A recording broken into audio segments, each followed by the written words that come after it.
नमस्कार प्यारे, गीता ज्ञान के भाग 8 में आपका स्वागत है।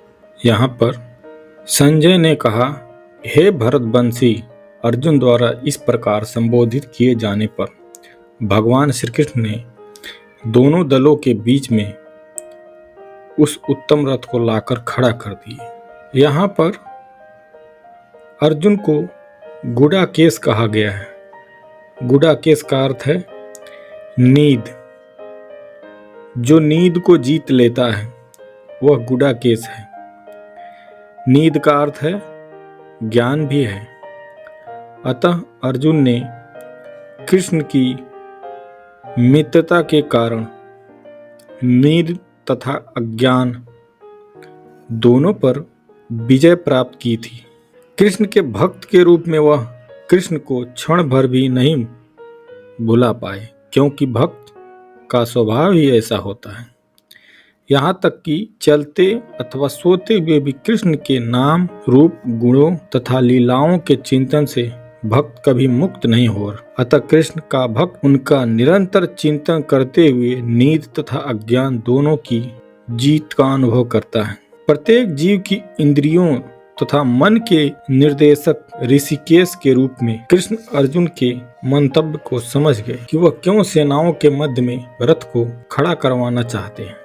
अतः उन्होंने वैसा ही किया और फिर बोले, भीष्म, द्रोण, विश्व भर के अन्य समस्त राजाओं के सामने भगवान ने कहा कि हे पार्थ, यहाँ पर एकत्र सारे कौरवों को देखो। समस्त जीवों के परमात्मा स्वरूप भगवान कृष्ण यह जानते थे कि अर्जुन के मन पे क्या बीत रहा है। इस प्रसंग में हसीकेश शब्द का प्रयोग सूचित करता है कि वे सब कुछ जानते थे। इसी प्रकार पारत शब्द अर्थात पृथा यानी कुंती पुत्र भी अर्जुन के लिए उपयुक्त होने के कारण महत्वपूर्ण है। मित्र के रूप में वे अर्जुन को बता देना चाहते थे कि अर्जुन उनके पिता वासुदेव की बहन पृथा का पुत्र था। इसीलिए उन्होंने अर्जुन का सारथी बनना स्वीकार किया था। किंतु जब उन्होंने अर्जुन से कौरवों को देखो कहा तो इससे उनका क्या अभिप्राय था? क्या अर्जुन वहीं पर रुककर युद्ध करना नहीं चाहता था? कृष्ण को अपनी बुआ पृथा के पुत्र से कभी भी ऐसी आशा नहीं थी। इस प्रकार से कृष्ण ने अपने मित्र की मनस्थिति की पूर्व सूचना परिहास बस दी है। अर्जुन ने कहा, वहां पर दोनों पक्षों की सेनाओं के मध्य में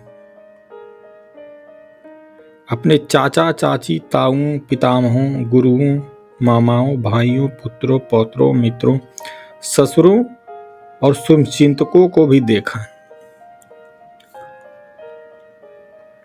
और वह अपने पिता के समकालीन परिश्रवा जैसे व्यक्ति भीष्म तथा सोमदत्त जैसे पितामहों, द्रोणाचार्य तथा कृपाचार्य जैसे गुरुओं, शैल्य, शकुनी जैसे मामाओं, दुर्योधन जैसे भाइयों, लक्ष्मण जैसे पुत्रों, अश्वत्थामा जैसे मित्रों एवं कृतवर्मा जैसे शुभचिंतकों को देख सका और वह उन सेनाओं को भी देख सके जिनमें उसके अनेक मित्र थे।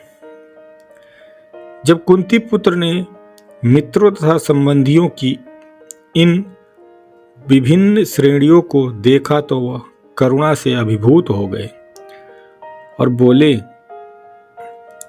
कि हे कृष्ण, इस प्रकार युद्ध की इच्छा रखने वाले अपने मित्रों तथा संबंधियों को अपने समक्ष उपस्थित देखकर मेरे शरीर के अंग कांप रहे हैं और मेरा मुंह सूखा जा रहा है। भक्ति से युक्त मनुष्य वे सारे सद्गुण रहते हैं जो सत्य पुरुष या देवताओं में पाए जाते हैं, जबकि अव्यक्त अपनी शिक्षा तथा संस्कृति के द्वारा भौतिक योग्यताओं में चाहे कितना ही उन्नत क्यों न हो, इन ईश्वरीय गुणों से विहीन होता है।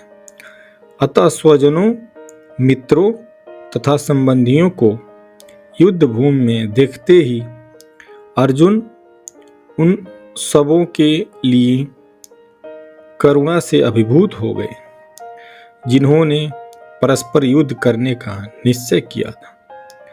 जहां तक उनके अपने सैनिकों का संबंध था, वह अपने प्रति प्रारंभ से दयालु थे, किंतु विपक्ष दल के सैनिकों की आशस्त्र मृत्यु को देखकर वह उन पर भी दया का अनुभव कर रहे थे। जब वह इस प्रकार सोच रहे थे तो उनके अंगों में कंपन होने लगे और मुंह सूख गए। उन सबों युद्धाभिमुख देखकर उसे आश्चर्य भी हुआ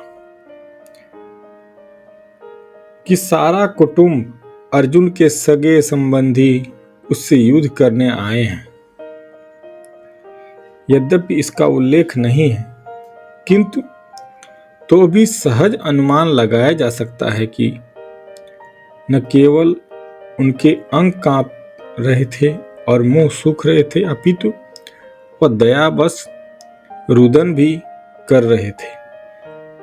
अर्जुन में ऐसे लक्षण किसी दुर्बलता के कारण नहीं, अपितु हृदय की कोमलता के कारण थे, जो भगवान के युद्ध भक्त का लक्षण है।